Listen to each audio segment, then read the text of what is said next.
जी बोल रहे हैं कि 2024 नजदीक है, इसलिए उभरने के लिए या जनता की आंखों में आने के लिए पूरा प्री प्लान्ड हो सकता है ये। देखिए, मोहब्बत कौन करता है, सियासत कौन करता है। हमें मालूम है हमारी हिफाजत कौन करता है, और हम ही ने लाज रखी है बुजुर्गों की यहाँ, वरना सभी टुकड़ों पे पलते हैं, बगावत कौन करता है।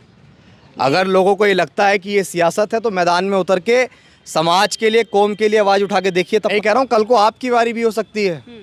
वही वाली बात है कहने कि जलते घर को देखने वालों, फूस का छप्पर आपका भी है और आग के पीछे तेज हवा है, अगला नंबर आपका है। मेरी मौत पे तुम भी चुप हो, अगला नंबर आपका है। बहुत सारे लोग सवाल उठा रहे हैं कि सबने ट्वीट किया, मान्य बहन जी ने ट्वीट नहीं किया। बहुत सवाल हैं। नमस्कार, आप देख रहे थे जनता लाइव, मैं हूं आप सब रवीना। हाल के कुछ दिनों में देश में आपराधिक मामले इतने बढ़ गए हैं कि दिन प्रतिदिन कुछ ना कुछ घटनाएं सुनने को मिल जाती हैं और लोगों को अब आश्चर्य भी नहीं होता, क्योंकि इतने घटनाएं हो रही हैं, इतने क्रिमिनल्स बढ़ गए हैं कि लोगों में डर खत्म हो चुका है। ये साफ साफ अंदेशा लगाया जा सकता है। लेकिन कल रात को एक ऐसी घटना सामने आई जिसमें पूरे देश में आक्रोश भर गया। काफ़ी बड़े बड़े नेताओं ने ट्वीट किए, जनता ने अपना आक्रोश जताया।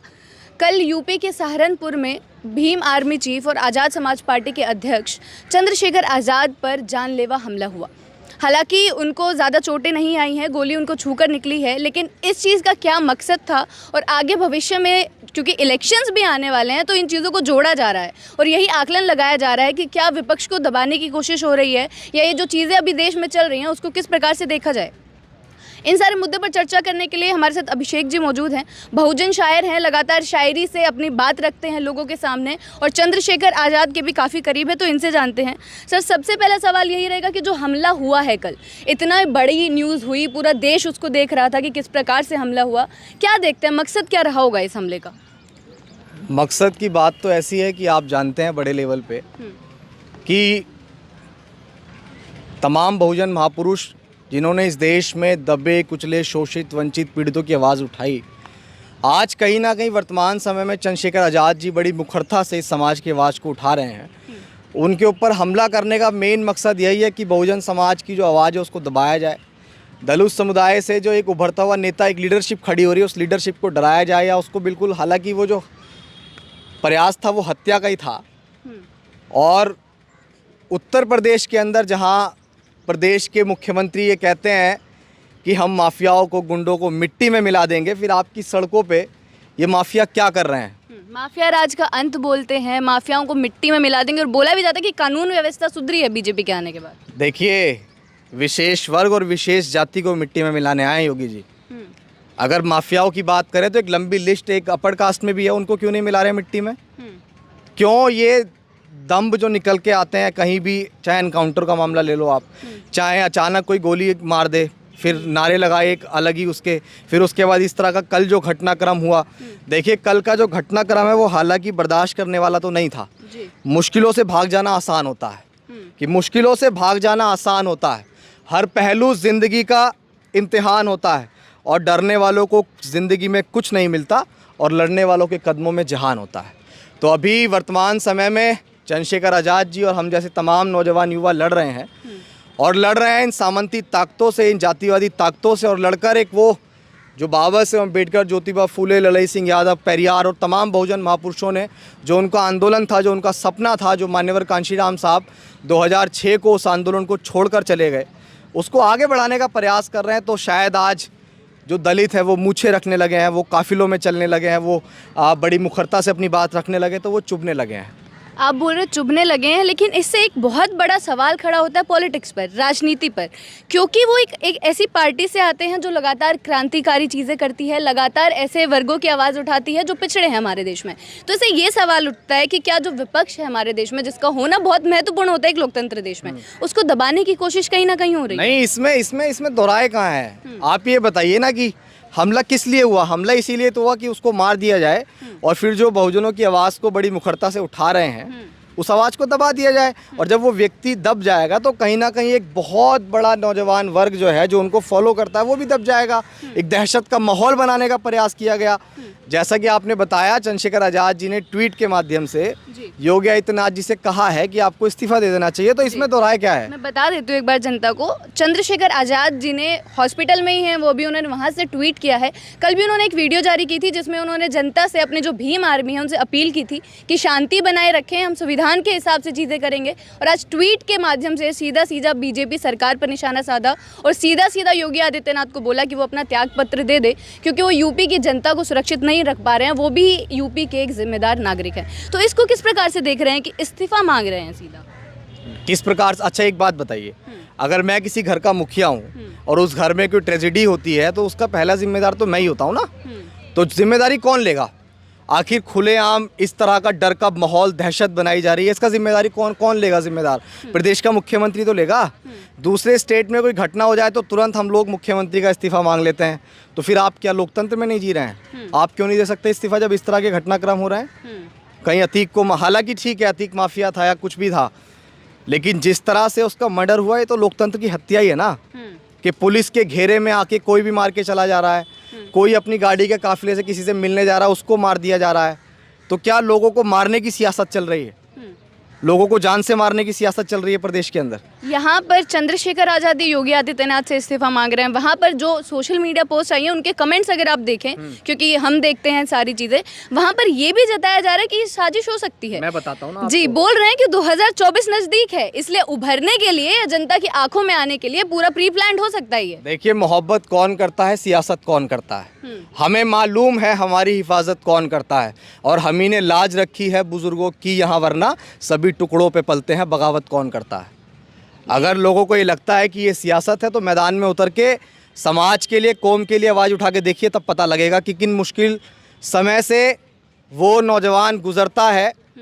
आज हम अगर काम कर रहे हैं, हमारी पारिवारिक स्थिति क्या है समाज देखने नहीं आ रहा है, लेकिन हम जिस तरीके से मुखरता से आवाज़ उठा रहे हैं, क्यों? आने वाली पीढ़ी के लिए हमें पता है हमें नहीं मिलने वाला है कुछ। क्रांतिकारियों की उम्र बहुत कम रहती है। आप शहीद अशफाकुल्लाह खां को उठाइए, भगत सिंह को उठाइए, चंद्रशेखर आज़ाद को उठाइए, 23, 30, 32 साल की उम्र में ये देश के लिए कुर्बान होकर चले गए। तो अगर लोगों को लगता है कि ये सियासत है, दूसरे बोलते हैं समझ आता है। यहाँ सबसे बड़ा दुख जब होता है, पीड़ा जब होती है, जब इसी मूवमेंट के लोग इस तरह की बातें करते हैं, इस तरह की बातों को सामने रखते हैं, ट्वीट करते हैं कि ये तो एक ड्रामा है। क्या मरने का इंतज़ार कर रहे हैं साहब? मरने के बाद ये महसूस होगा कि ड्रामा नहीं है, वाकई में जो है अंजाम वो हत्या का ही था।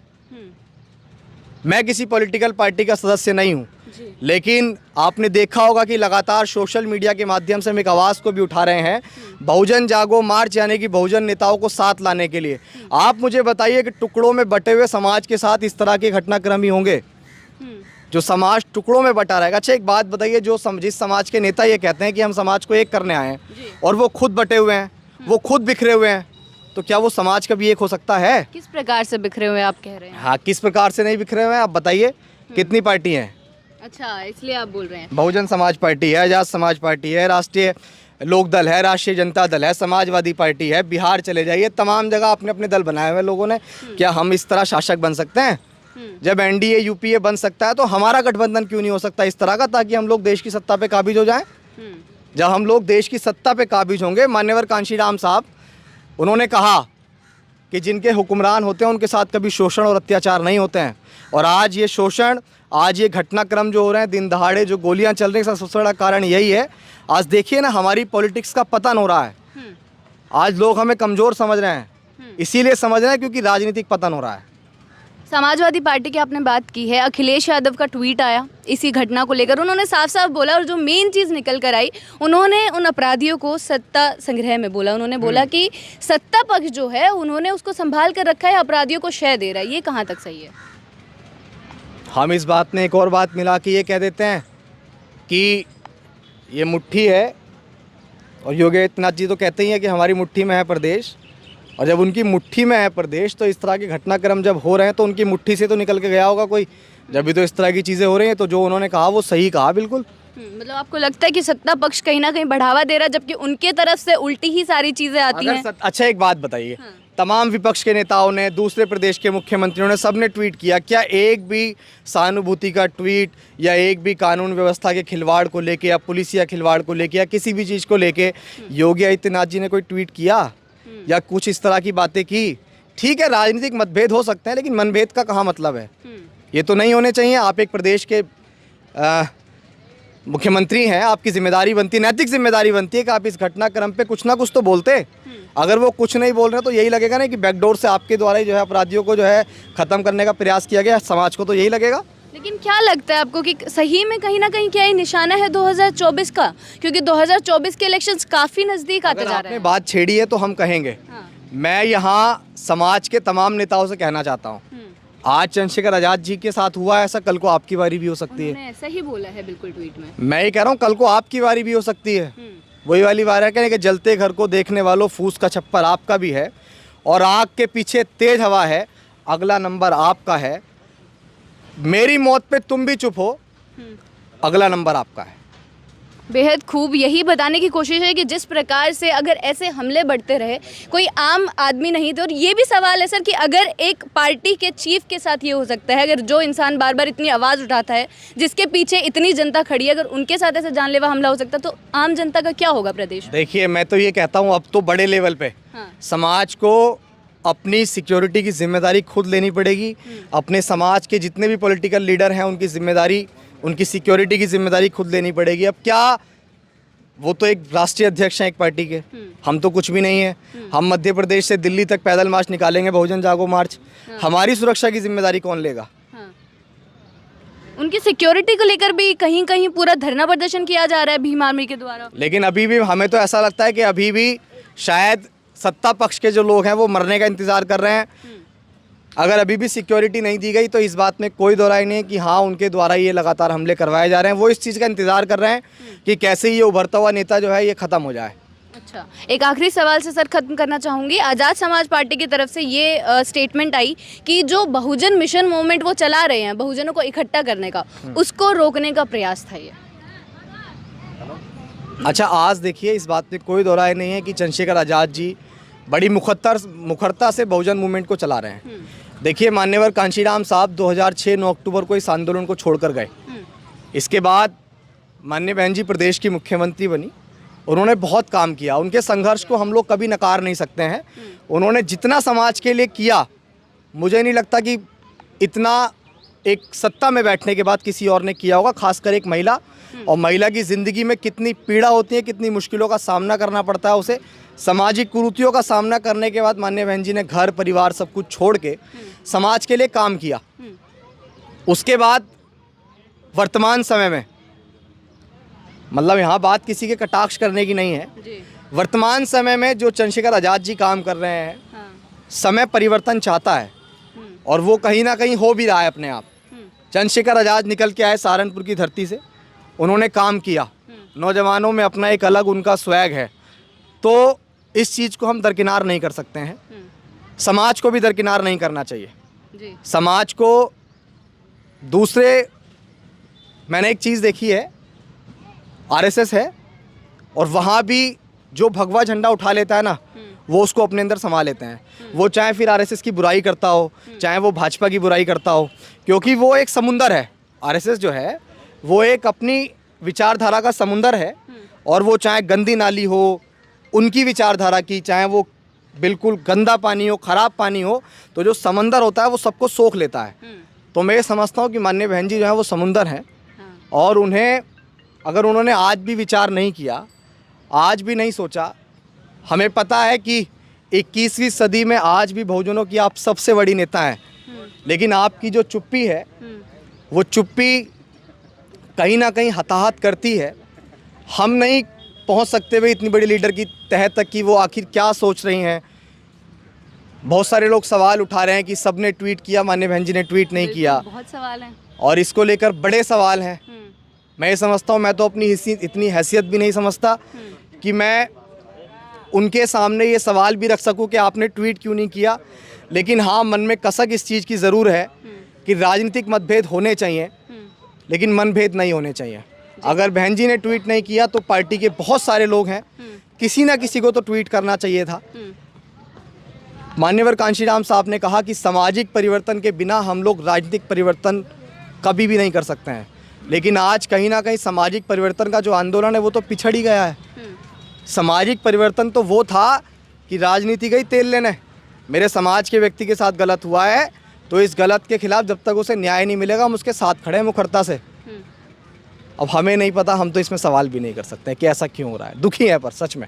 चलिए, बहुत बहुत शुक्रिया आपका। तो जो कल की घटना है वो कहीं ना कहीं हमारे देश की कानून व्यवस्था पे ज़रूर सवाल खड़े करती है कि क्या जो हमने भारत सोचा था, जो भारत का सपना हम लोगों ने देखा था, वैसा भारत हो पा रहा है, या फिर दिन प्रतिदिन जो आपराधिक घटनाएं बढ़ रही हैं, दिन प्रतिदिन जो सामने आती हैं घटनाएं, उससे जनता क्या सोच रही है और जनता कितना देख रही है कि जो हमारा भारत है वो संविधान के तौर पर या जो हमारा लोकतंत्र है वो कितना आगे बढ़ा है अगर ऐसी घटनाएं लगातार होती रहेंगी।